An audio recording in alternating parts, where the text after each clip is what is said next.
$5နဲ့ကျွန်တော်ကောင်မလေးကိုအီတလီခေါ်သွားခဲ့ပါတယ်အီတလီကနေကြိုဆိုပါတယ်စားအုံနေဘေးမှာရေကန်လေးမြင်ရလဲတကယ်ကိုအေးချမ်းပါတယ်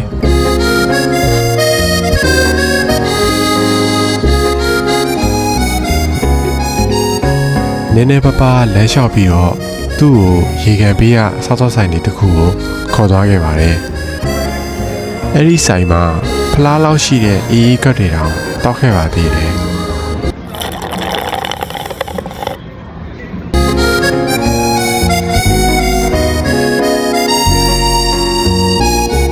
အမေတော့ကျွန်တော်တို့ကအီတလီမှာမဟုတ်ပါဘူးဖိလစ်ပိုင်နိုင်ငံမနီလာမှာရှိတဲ့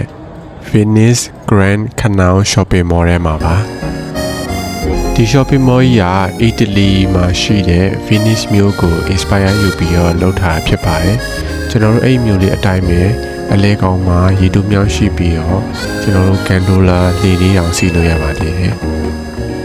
ကျွန်တော်တို့အီတလီအရန်သွားခြင်းနေတဲ့လူတစ်ယောက်အတွက်တော့ဒီနေရာလေးကအီတလီအငွေ့သက်လေးတွေရစေပါတယ်ဒါပေမဲ့လည်းတစ်ခါတလေကြာရင်သွားတဲ့နေရာတွေထက်အတူရှိတဲ့သူကပိုရေးကြည့်ရမှာမဟုတ်ဘူးလား